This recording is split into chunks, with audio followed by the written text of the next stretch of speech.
नमस्कार दोस्तों, स्वागत है आप सभी का आपके चैनल नर्सिंग कोर में। क्या आप जीएनएम फर्स्ट ईयर के छात्र हैं? क्या आपने सेल एंड टिश्यू चैप्टर पढ़ लिया है लेकिन समझ में नहीं आ रहा कि परीक्षा में क्या पूछा जाएगा? तो ये वीडियो आपके लिए है, क्योंकि आज मैं लेकर आया हूँ इस अध्याय के सबसे महत्वपूर्ण एमसीक्यू, शॉर्ट क्वेश्चन और लॉन्ग क्वेश्चन, जो आपकी परीक्षा की तैयारी को और मजबूत बना देंगे। तो वीडियो को अंत तक जरूर देखिएगा, क्योंकि हो सकता है कि आपके एग्ज़ाम का अगला प्रश्न इसी वीडियो से निकल जाए। तो क्लास स्टार्ट करने से पहले मैं आपको बता दूं कि सबसे पहले हम एमसीक्यू क्वेश्चन को देखेंगे, उसके बाद शॉर्ट क्वेश्चन को देखेंगे और लास्ट में हम लॉन्ग क्वेश्चन को डिस्कस करेंगे। तो चलिए शुरू करते हैं। जैसा कि हमने बात किया कि सबसे पहले हम एमसीक्यू क्वेश्चन को देखेंगे, यानी मल्टीपल चॉइस क्वेश्चंस, जो हमारे एग्ज़ाम में 1 नंबर में पूछे जाते हैं। तो चलिए सबसे पहला क्वेश्चन देखते हैं। तो क्या कह रहा है कि शरीर की सबसे छोटी संरचनात्मक और क्रियात्मक इकाई क्या है? मतलब हमारे बॉडी की स्ट्रक्चरल एंड फंक्शनल यूनिट क्या है? जैसा कि आपको पता होगा कि कोशिका शरीर की सबसे छोटी इकाई होती है, जो जीवन की सभी क्रियाएं करती हैं। अब चलिए अगला क्वेश्चन देखते हैं। तो कह रहा है कोशिका की खोज किसने की थी? तो सेल का खोज रॉबर्ट हुक ने सन 1665 ईस्वी में किया था। रॉबर्ट हुक ने सबसे पहले कॉर्क की पतली परत में छोटे छोटे कक्ष देखे, जिन्हें सेल कहा जाता है। तो सेल की खोज रॉबर्ट हुक ने कब की? 1665 ईस्वी में। चलिए अगला क्वेश्चन देखते हैं। बोल रहा है कोशिका का ब्रेन किसे कहा जाता है? मतलब ब्रेन ऑफ सेल। तो न्यूक्लियस कोशिका की सभी गतिविधियों को नियंत्रित करता है। मतलब सेल का ब्रेन जो है न्यूक्लियस होता है, क्योंकि न्यूक्लियस ही कोशिका के सभी क्रियाओं को नियंत्रित करने का काम करता है। आगे बात करें तो कोशिका की बाहरी सीमा कौन बनाती है?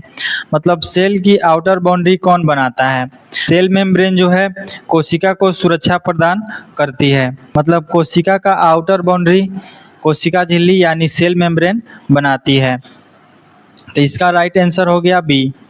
चलिए अगला क्वेश्चन देखते हैं। तो अगला क्वेश्चन है कोशिका झिल्ली किस प्रकार की होती है? तो कोशिका झिल्ली पारगम्य झिल्ली है, जो कि केवल आवश्यक पदार्थों को ही अंदर आने देती है और बाहर जाने देती है। बात करें छठे क्वेश्चन की, तो कोशिका द्रव्य कहाँ पाया जाता है? मतलब साइटोप्लाज्म कहाँ पाया जाता है? तो साइटोप्लाज्म कोशिका के अंदर साइटोप्लाज्मिक ऑर्गेनेल्स होते हैं, जिसके अंदर साइटोप्लाज्म पाया जाता है।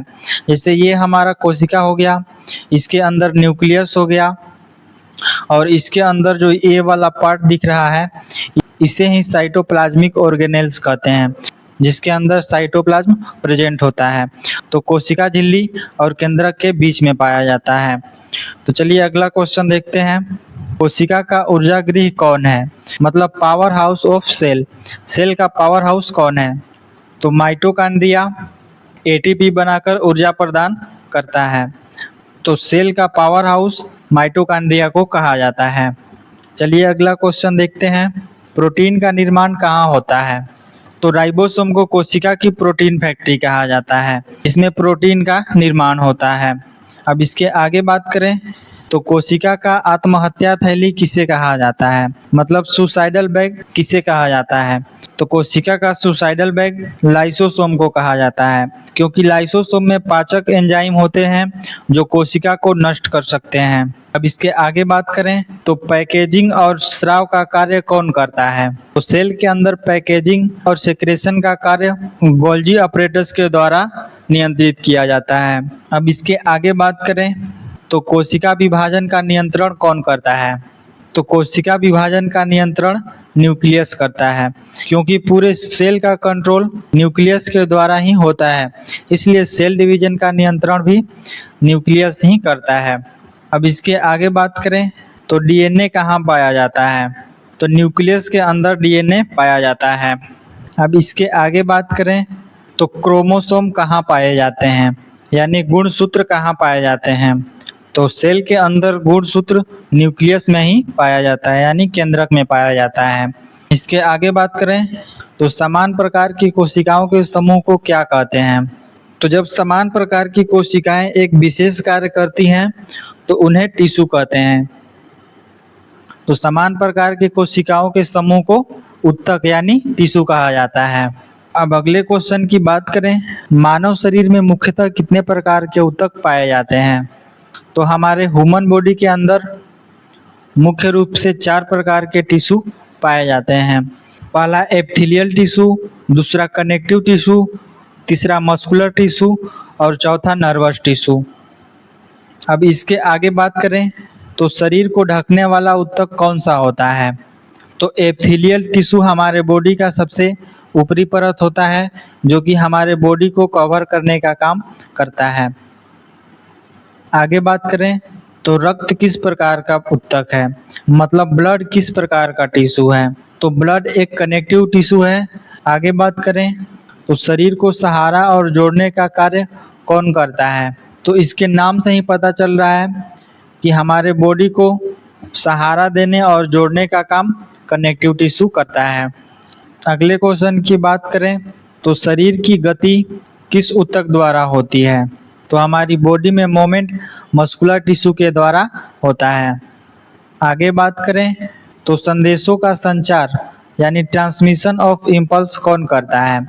तो हमारे बॉडी में संदेश को एक जगह से दूसरे जगह पहुंचाने का काम नर्वस टिश्यू करता है। अगले क्वेश्चन की बात करें तो हड्डी किस प्रकार का उत्तक है, मतलब बोन किस प्रकार का टिश्यू है? तो बोन एक प्रकार का कनेक्टिव टिश्यू है, यानी संयोजी उत्तक है। आगे बात करें तो कार्टिलेज किस प्रकार का टिश्यू है? तो कार्टिलेज भी कनेक्टिव टिश्यू होगा। अब इसके आगे बात करें तो ऐच्छिक पेशियां यानी वॉलेंटरी मसल किस प्रकार की होती हैं? तो ऐच्छिक पेशियां धारीदार पेशियां होती हैं। अब इसके आगे बात करें तो वॉलेंटरी मसल का उदाहरण है, मतलब अनैच्छिक पेशियों का उदाहरण इनमें से कौन है? तो इनवॉलेंटरी मसल हमारे आंत की मांसपेशियों में पाया जाता है। अब इसके आगे बात करें तो हृदय में कौन सी पेशियां पाई जाती हैं? तो हमारे हार्ट के अंदर कार्डियक मसल पाया जाता है। अगले क्वेश्चन की बात करें तो न्यूरॉन किस उत्तक की इकाई है? न्यूरॉन जो है नर्वस टिश्यू यानी तंत्रिका उत्तक का इकाई होता है। इसके आगे बात करें तो कोशिका सिद्धांत किसने दिया? तो कोशिका का सिद्धांत स्लाइडेन एवं स्वान ने दिया था। अब इसके अगले क्वेश्चन की बात करें तो सभी कोशिकाएं पूर्व स्थिति कोशिकाओं से बनती हैं, यह किसने बताया? तो सेल सबसे पहले कोशिकाओं से बनती है, यह विर्चो ने बताया था। ये एक वैज्ञानिक है जिन्होंने सबसे पहले बताया था कि कोशिकाएं जो है कोशिकाओं से ही बनती हैं। इसके आगे बात करें तो शरीर का सबसे बड़ा अंग कौन सा होता है? तो हमारे बॉडी का सबसे लार्जेस्ट ऑर्गन स्किन होता है। इसके आगे बात करें तो निम्न में से कौन सा कथन सही है?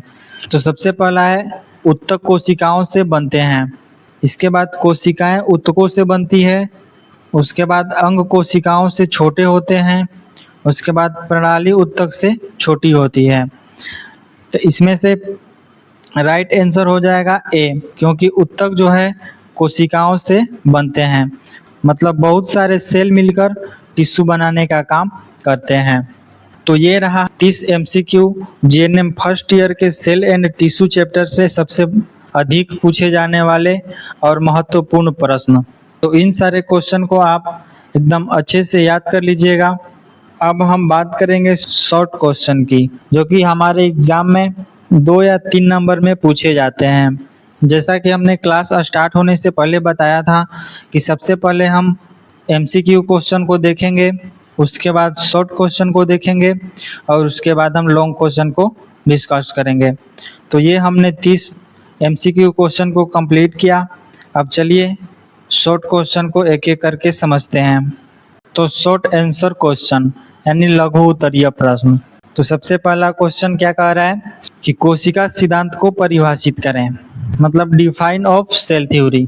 कोशिका सिद्धांत यानी सेल थ्योरी के अनुसार सभी जीवित जीव कोशिकाओं से बने होते हैं और कोशिका शरीर की सबसे छोटी संरचनात्मक तथा क्रियात्मक इकाई होती है। तो कोशिका जो है, संसार में जितने भी जीवित प्राणी हैं वो सेल से ही बने होते हैं। सेल शरीर की सबसे छोटी स्ट्रक्चरल और क्रियात्मक इकाई होती है। तो सभी जीवित प्राणी कोशिकाओं से बने होते हैं। कोशिका शरीर की सबसे छोटी संरचनात्मक और क्रियात्मक इकाई है। उसके बाद नई कोशिकाएं पहले से मौजूद कोशिकाओं से बनती है। आसान भाषा में समझिए, जैसे एक घर बहुत सारी ईंटों से बनता है, ठीक वैसे ही हमारा शरीर भी बहुत सारी कोशिकाओं से मिलकर बना होता है। तो cell is the basic structural and functional unit of the life, मतलब कोशिका जीवन की मूल संरचनात्मक एवं क्रियात्मक इकाई होती है। तो चलिए अब हम अगले क्वेश्चन को समझते हैं। तो दूसरा क्वेश्चन है डिफाइन माइटोसिस। माइटोसिस को परिभाषित करें। तो देखिए, माइटोसिस एक प्रकार का कोशिका विभाजन है। इसमें एक जनन कोशिका विभाजित होकर दो समान पुत्री कोशिकाएं बनाती हैं, जिनमें गुणसूत्रों की संख्या समान होती है। इसे आप ऐसे समझिए, जैसे आप कोई भी डॉक्यूमेंट फोटोकॉपी कराने जाते हैं, एक प्रिंटर से बिल्कुल एक जैसी दो फोटोकॉपी निकलती है, वैसे ही माइटोसिस में एक कोशिका से दो बिल्कुल समान कोशिकाएं बनती हैं। माइटोसिस जो है 4 चरणों में पूर्ण होता है। पहला प्रोफेज, दूसरा मेटाफेज, तीसरा एनाफेज और चौथा टेलोफेज। अब अगले क्वेश्चन की बात करें तो नंबर 3 बोल रहा है डिफाइन मेयोसिस, मतलब अर्धसूत्री विभाजन को परिभाषित करें। तो सेल डिवीजन 2 प्रकार का होता है, पहला माइटोसिस और दूसरा मेयोसिस, मतलब समसूत्री विभाजन और अर्धसूत्री विभाजन। तो इसके पहले हमने माइटोसिस को समझा। अब मेयोसिस की बात करें तो अर्धसूत्री विभाजन एक प्रकार की कोशिका विभाजन है, जिसमें एक जनन कोशिकाएं विभाजित होकर 4 पुत्री कोशिकाएं बनाती हैं, जिसमें गुणसूत्रों की संख्या मूल कोशिका की आधी हो जाती है। तो माइटोसिस में हमने क्या देखा, उसमें कोशिका विभाजन के परिणाम स्वरूप एक कोशिका से दो समान कोशिकाएं बनती हैं, जिनमें गुणसूत्रों की संख्या समान होती है। लेकिन मेयोसिस में बात करें तो इसमें एक कोशिका से 4 कोशिकाएं बनती हैं, जिसमें गुणसूत्रों की संख्या मूल कोशिका की आधी हो जाती है। इसे सिंपल तरीके से बताऊं तो मान लीजिए आपके पास 10 आम है और आप उन्हें बांटकर 4 बच्चों को देते हैं, तो प्रत्येक को कम संख्या में आम मिलेंगे। उसी प्रकार मायोसिस में गुणसूत्रों की संख्या आधी हो जाती है। ओवरऑल बात करें तो अर्धसूत्री विभाजन वह कोशिका विभाजन है जिसमें एक कोशिका से 4 पुत्री कोशिकाएं बनती हैं और गुणसूत्रों की संख्या आधी हो जाती है। तो दूसरा क्वेश्चन हमने देखा माइटोसिस और तीसरा क्वेश्चन मायोसिस। तो ये 2 प्रकार के हमारा सेल डिवीजन होता है। तो चलिए चौथे क्वेश्चन को डिस्कस करते हैं। तो बोल रहा है फंक्शन ऑफ एपिथेलियल टिश्यू, मतलब उपकला ऊतक के कार्य।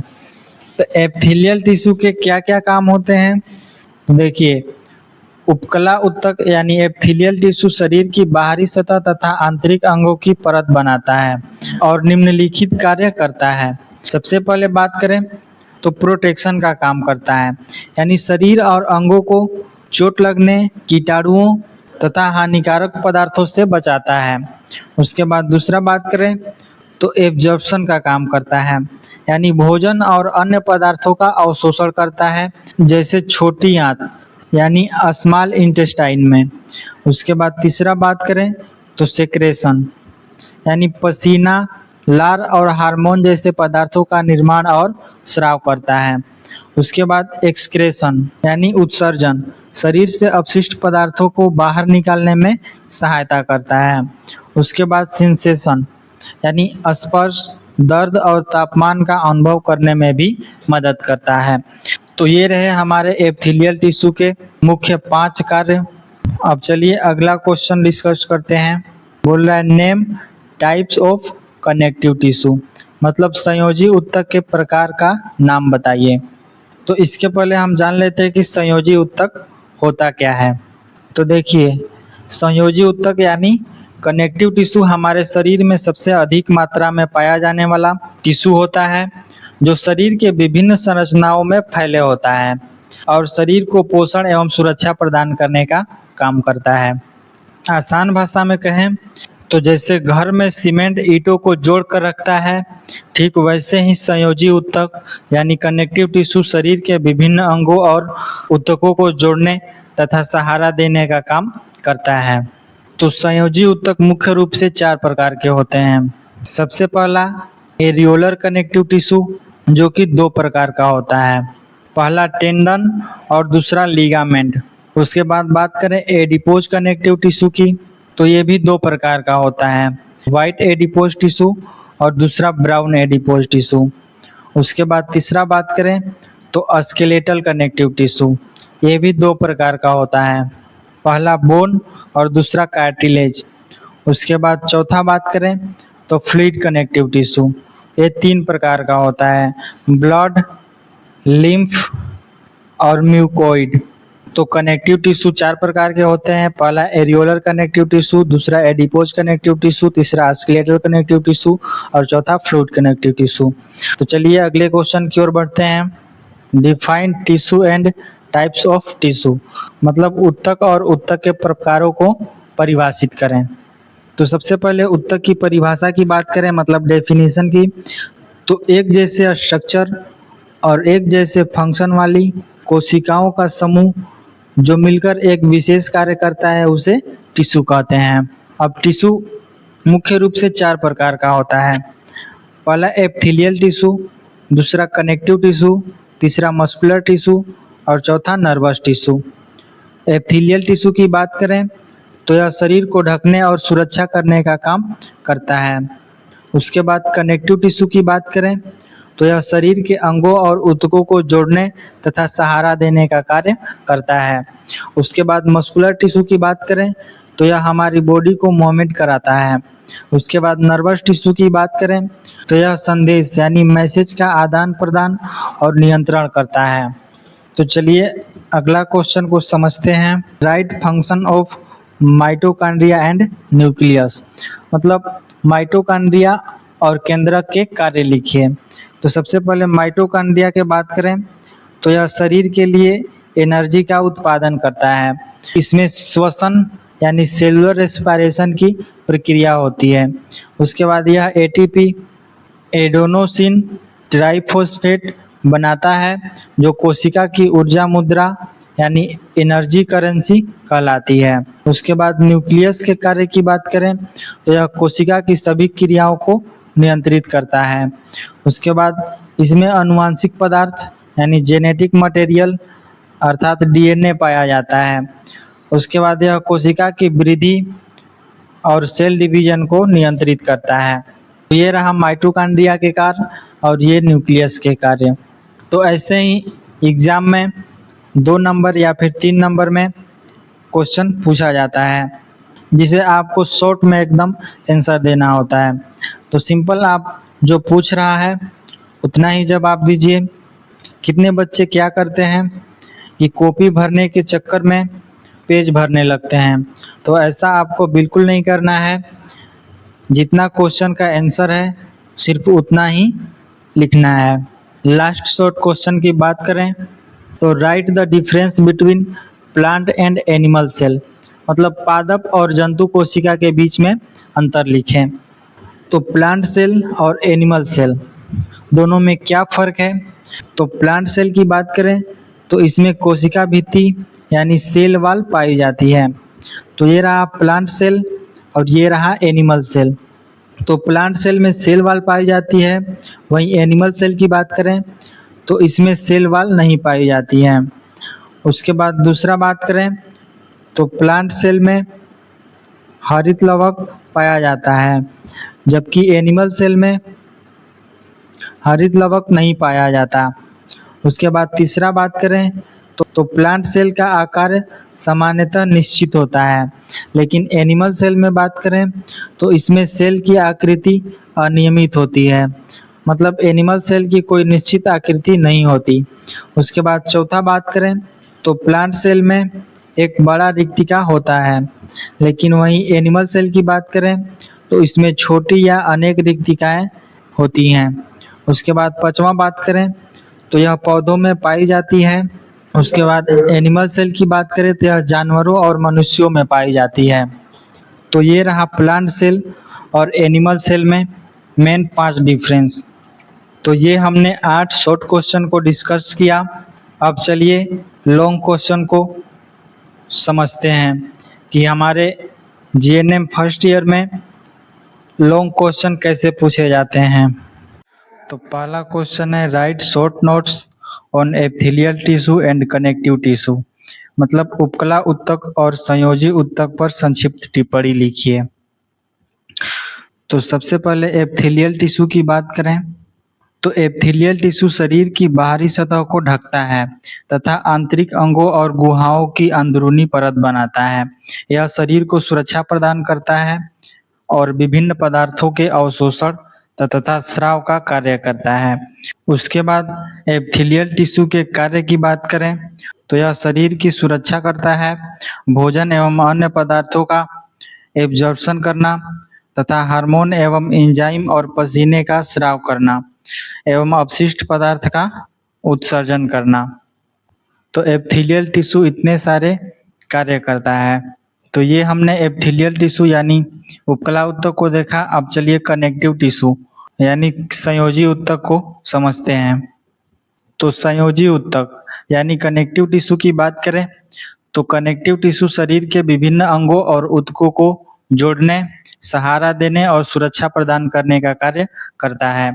अब संयोजी उत्तक के मुख्य कार्यों की बात करें तो शरीर के अंगों को जोड़ना, शरीर को सहारा देना, अंगों की सुरक्षा करना तथा पदार्थ का परिवहन यानी ट्रांसपोर्टेशन करना, जैसे ब्लड के द्वारा। तो क्वेश्चन क्या था कि एपिथेलियल टिश्यू और कनेक्टिव टिश्यू पर टिप्पणी लिखिए। तो सबसे पहले हमने एपिथेलियल टिश्यू को देखा जो हमारे बॉडी को कवरिंग एंड प्रोटेक्शन का कार्य करता है। उसके बाद हम कनेक्टिव टिश्यू को देखा कि कनेक्टिव टिश्यू शरीर के अंगों को जोड़ने, सहारा देने और सुरक्षा प्रदान करने का कार्य करता है। तो चलिए अगला क्वेश्चन समझते हैं। तो दूसरा क्वेश्चन है explain various cell organelles and their function, मतलब विभिन्न कोशिकाओं और उनके कार्यों की व्याख्या कीजिए। तो सबसे पहले आप ये समझिए कि सेल ऑर्गेनेल्स होता क्या है। देखिए ये सेल हो गया, इसके अंदर न्यूक्लियस हो गया, तो ये सेल मेम्ब्रेन और ये न्यूक्लियस के बीच में ये जो खाली स्थान बचता है उसे सेल ऑर्गेनेल्स कहते हैं, जिसमें छोटे छोटे भाग होते हैं जिनका अलग अलग कार्य होता है। जैसे किसी फैक्ट्री में अलग अलग विभाग होते हैं, वैसे ही कोशिका के अंदर भी प्रत्येक सेल ऑर्गेनेल्स का अपना विशेष कार्य होता है। तो सबसे पहले बात करें माइटोकॉन्ड्रिया। तो माइटोकॉन्ड्रिया के कार्य की बात करें तो यह सेल के लिए एनर्जी का उत्पादन करता है एवं कोशिका श्वसन यानी सेलुलर रेस्पिरेशन का मुख्य स्थान है, एवं एटीपी यानी एडेनोसाइन ट्राइफॉस्फेट का निर्माण करता है। इसको आसान भाषा में समझे तो जैसे किसी सिटी को बिजली देने के लिए पावर हाउस होता है, वैसे ही माइटोकॉन्ड्रिया सेल का पावर हाउस होता है। इसलिए माइटोकॉन्ड्रिया को सेल का पावर हाउस कहा जाता है। अब इसके आगे बात करें तो राइबोसोम के कार्यों की बात करें तो यह प्रोटीन का निर्माण करता है एवं कोशिका वृद्धि और मरम्मत में सहायता करता है। मतलब राइबोसोम प्रोटीन का निर्माण करता है और ग्रोथ एवं रिपेयर में हेल्प करता है। जैसे हमारे किचन में खाना बनता है, वैसे ही राइबोसोम कोशिका की रसोई है जहाँ प्रोटीन बनता है। इसके आगे बात करें तो अंतःप्रद्रव्य जलिका यानी इंडोप्लाज्मिक रेक्टिकुलम, तो यह सेल के अंदर पदार्थों का ट्रांसपोर्ट करती है। अब इंडोप्लाज्मिक रेक्टिकुलम 2 प्रकार का होता है, रोक्त इंडोप्लाज्मिक रेक्टिकुलम और स्मूथ इंडोप्लाज्मिक रेक्टिकुलम। तो रोक्त इंडोप्लाज्मिक रेक्टिकुलम प्रोटीन निर्माण में सहायता करती है एवं स्मूथ इंडोप्लाज्मिक रेक्टिकुलम वसा एवं लिपिड का निर्माण करती है। इंडोप्लाज्मिक रेक्टिकुलम कोशिका के अंदर पदार्थों को एक जगह से दूसरी जगह पहुंचाने का काम करता है। अब इसके आगे बात करें तो चौथा गोल्जी अपरेटस। गोल्जी अपरेटस के कार्य की बात करें तो यह प्रोटीन और अन्य पदार्थों का संशोधन, पैकिंग और डिस्ट्रीब्यूशन करता है। आसान भाषा में कहें तो जैसे पोस्ट ऑफिस सामान को पैक करके सही जगह भेजता है, वैसे ही गोल्जी ऑपरेटस कोशिका में काम करता है, जो प्रोटीन और अन्य पदार्थों को पैक करता है एवं उसको डिस्ट्रीब्यूट करता है। उसके बाद पांचवा बात करें तो लाइसोसोम। लाइसोसोम का कार्य मृत कोशिकाओं और अपशिष्ट पदार्थों को नष्ट करना है एवं कोशिका की मरम्मत करना है। आसान भाषा में कहें तो जैसे नगर निगम की सफाई गाड़ी कचरा उठाती है, ठीक वैसे ही लाइसोसोम कोशिका की सफाई करता है। इसके आगे बात करें तो सेंट्रोसोम। सेंट्रोसोम का कार्य कोशिका विभाजन में सहायता करना है तथा स्पिंडल तंतु का निर्माण करना है। सेंट्रोसोम गुणसूत्रों को दो भागों में बांटने में मदद करता है, यानी सेल डिवीजन में हेल्प करता है। उसके बाद माइक्रोट्यूबुल्स की बात करें यानी सूक्ष्म नलिकाएं, तो यह कोशिका को आकार और सहारा प्रदान करती है एवं कोशिका के अंदर पदार्थों के परिवहन में सहायता करती है। आसान भाषा में कहें जैसे घर में लोहे की सरिया घर को मजबूत बनाती है, वैसे ही माइक्रोट्यूबुल्स कोशिका को मजबूत बनाती है। इसके आगे बात करें तो सूक्ष्म तंतु यानी माइक्रोफिलामेंट्स, यह कोशिका की गति में सहायता करता है तथा कोशिका के आकार को बनाए रखता है। वैक्यूल की बात करें तो यह जल यानी वाटर, फूड तथा अपशिष्ट पदार्थों का संग्रह करती है एवं कोशिका के अंदर दाब बनाए रखती है। तो जैसे घर में पानी रखने के लिए टंकी होता है, ठीक वैसे ही वैक्यूल कोशिका की स्टोरेज टैंक होता है। इसके आगे बात करें तो ग्रेन्युल्स, यह भोजन और अन्य आवश्यक पदार्थों का भंडारण करता है एवं कोशिका की विभिन्न जैविक क्रियाओं यानी बायोलॉजिकल एक्टिविटीज में भाग लेता है। आसान भाषा में कहें तो जैसे घर में अनाज रखने के लिए डिब्बे होते हैं, ठीक वैसे ही ग्रेन्यूल्स कोशिकाओं में आवश्यक पदार्थों को स्टोरेज करने का काम करता है। तो देखिए ये रहा सेल, जिसको हमने फर्स्ट में ही बताया कि सेल मेम्ब्रेन और न्यूक्लियस के बीच में जो छोटे छोटे भाग होते हैं उसे सेल ऑर्गेनेल्स कहते हैं।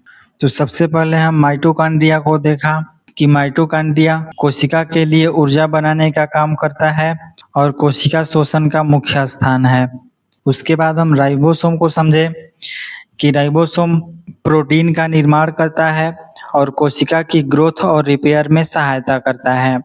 उसके बाद हम रॉक्ड एंडोप्लाज्मिक रेटिकुलम की बात किए कि यह प्रोटीन के निर्माण में सहायता करता है एवं उसके बाद स्मूथ एंडोप्लाज्मिक रेटिकुलम की बात की कि यह फैट एवं लिपिड का निर्माण करता है तथा इसके बाद हम गोल्जी ऑपरेटस की बात की कि गोल्जी ऑपरेटस प्रोटीन और अन्य पदार्थों का संशोधन, पैकिंग और वितरण करने का काम करता है। उसके बाद हम लाइसोसोम की बात किए कि लाइसोसोम मृत कोशिकाओं और अपशिष्ट पदार्थों को नष्ट करने का काम करता है एवं कोशिका की सफाई करता है। तथा इसके बाद हम सेंट्रोसोम की बात किए कि सेंट्रोसोम कोशिका विभाजन में सहायता करता है एवं स्पिंडल तंतु का निर्माण करता है। तो ये हमने 10 साइटोप्लाज्मिक ऑर्गेनेल्स के कार्यों को एक एक करके डिस्कस किया। तो चलिए अगला क्वेश्चन को डिस्कस करते हैं। तो तीसरा क्वेश्चन है draw and describe the structure of typical human cell, यानी एक सामान्य मानव कोशिका की संरचना का चित्र बनाएं और उसका वर्णन करें। तो ये रहा कोशिका का स्ट्रक्चर। मानव कोशिका सामान्यतः गोल या अंडाकार होती है।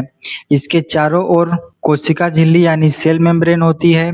इसके अंदर कोशिका द्रव्य यानी साइटोप्लाज्म होता है, जिसमें विभिन्न कोशिका अंगक यानी सेल ऑर्गेनेल्स पाए जाते हैं। न्यूक्लियस में डीएनए उपस्थित रहता है जो कोशिका की सभी गतिविधियों को नियंत्रित करता है।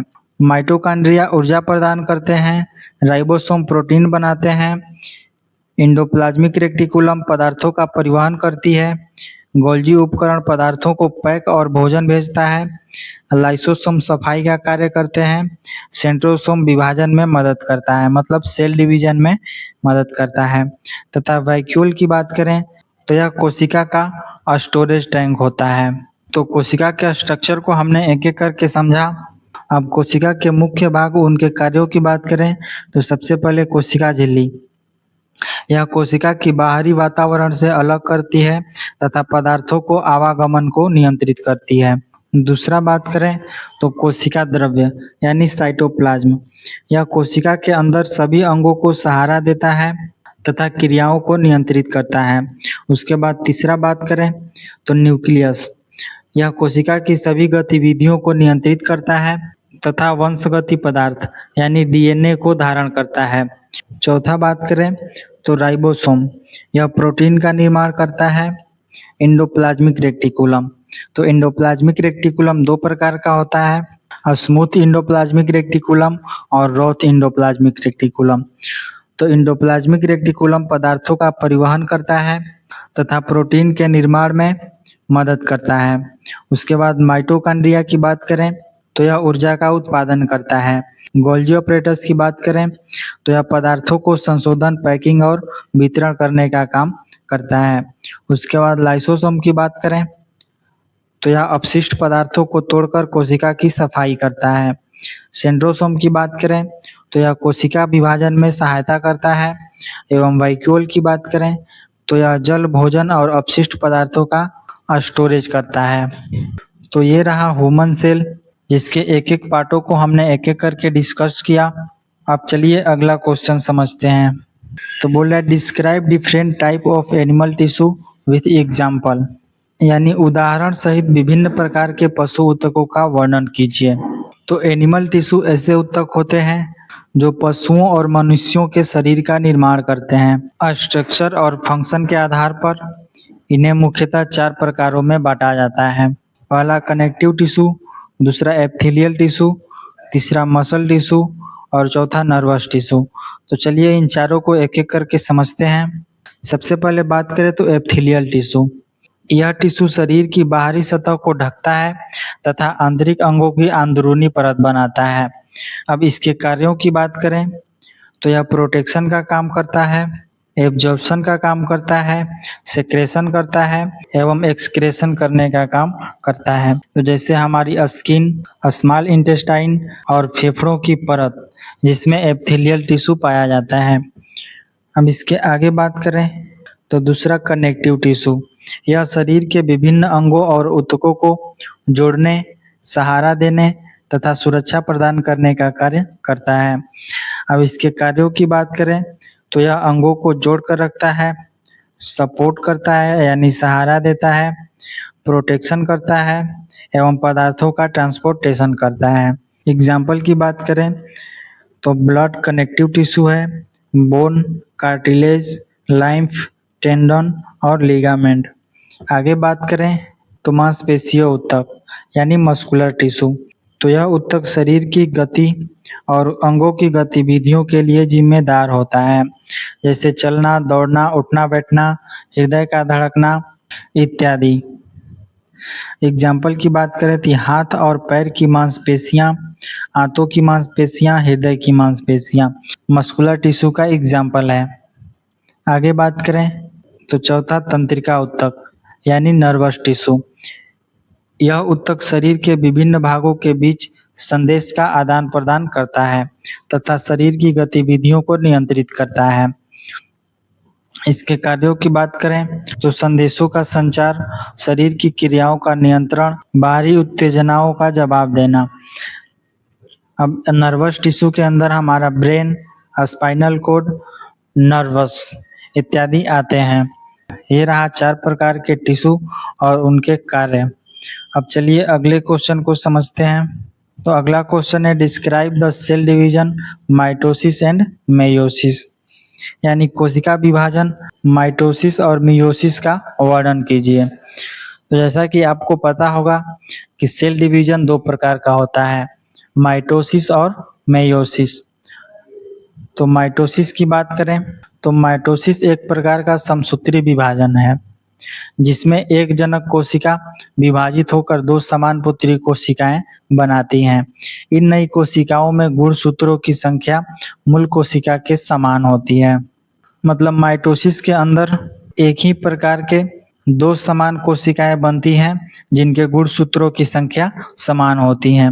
इसको आसान भाषा में कहें, जैसे आप कोई भी डॉक्यूमेंट्स फोटोकॉपी कराने जाते हैं तो एक डॉक्यूमेंट की दो समान फोटोकॉपी निकलती है, ठीक वैसे ही माइटोसिस में दो बिल्कुल एक समान कोशिकाएं बनती हैं। अब माइटोसिस के 4 चरण, मतलब इसमें विभाजन के समय 4 अवस्थाएं पाई जाती हैं। सबसे पहले बात करें तो प्रोफेज। इसमें गुणसूत्र स्पष्ट दिखाई देने लगते हैं तथा केंद्रक झिल्ली समाप्त होने लगती है। दूसरा मेटाफेज, इसमें गुणसूत्र कोशिका के मध्य भाग में व्यवस्थित हो जाते हैं। और तीसरा एनाफेज, इसमें गुणसूत्र दो भागों में विभाजित होकर विपरीत ध्रुवों की ओर चले जाते हैं। और चौथा टेलोफेज, इसमें दो नए केंद्रक बन जाते हैं और दो पुत्री कोशिकाएं तैयार हो जाती हैं। तो ये रहा हमारा माइटोसिस के 4 चरण। अब चलिए मेयोसिस को समझते हैं। तो मियोसिस की बात करें तो यह एक प्रकार का अर्धसूत्रीय विभाजन है जिसमें एक जनक कोशिका विभाजित होकर 4 पुत्री कोशिकाएं बनाती हैं।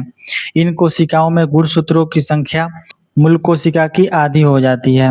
माइटोसिस में हमने क्या पढ़ा, एक सेल से 2 सेल बिल्कुल समान होते हैं जिनमें गुणसूत्रों की संख्या समान होती है, लेकिन मायोसिस में गुणसूत्रों की संख्या आधी हो जाती है।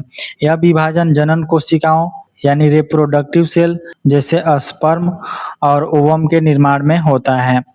अब मेयोसिस की विशेषताओं की बात करें तो इसमें एक कोशिका से 4 कोशिकाएं बनती हैं, गुणसूत्रों की संख्या आधी हो जाती है। यह केवल जनन अंगों यानी रिप्रोडक्टिव ऑर्गन्स में होता है। तो ये रहा हमारा सेल डिवीजन का 2 चरण, माइटोसिस और मेयोसिस। तो आज के इस लेक्चर में हम जीएनएम फर्स्ट ईयर बायोसाइंस के चैप्टर 2 सेल एंड टिश्यू के महत्वपूर्ण एमसीक्यू, शॉर्ट क्वेश्चन और लॉन्ग क्वेश्चन को डिस्कस किया। उम्मीद करता हूं कि यह लेक्चर आपकी परीक्षा की तैयारी में काफ़ी मदद करेगा। यदि आपने अभी तक सभी प्रश्नों को अपने नोट्स में नहीं लिखा है तो वीडियो को एक बार फिर से देखकर जरूर नोट कर लीजिए, क्योंकि इनमें से कई प्रश्न परीक्षा में पूछे जा सकते हैं। अगर आपको यह वीडियो उपयोगी लगा हो तो वीडियो को लाइक करें, अपने दोस्तों के साथ शेयर करें और हमारे चैनल नर्सिंग कोर को सब्सक्राइब करना बिल्कुल ना भूलें। और अब तैयार हो जाइए हमारे अगले अध्याय के लिए, क्योंकि अगली क्लास में हम शुरू करने वाले हैं चैप्टर 3 ब्लड, जहां हम जानेंगे कि रक्त क्या है, इसके घटक कौन कौन से हैं और यह हमारे शरीर में क्या क्या महत्वपूर्ण कार्य करता है। तो तैयार रहिए, क्योंकि अगले लेक्चर में हम ब्लड चैप्टर की पूरी दुनिया खोलने वाले हैं। और इस क्लास का पूरा नोट्स आप डिस्क्रिप्शन में दिए गए पीडीएफ लिंक पर क्लिक करके डाउनलोड कर सकते हैं। तो पढ़ते रहिए और आगे बढ़ते रहिए। मिलते हैं अगले क्लास में एक और महत्वपूर्ण अध्याय के साथ। मस्त रहें, स्वस्थ रहें। जय हिंद।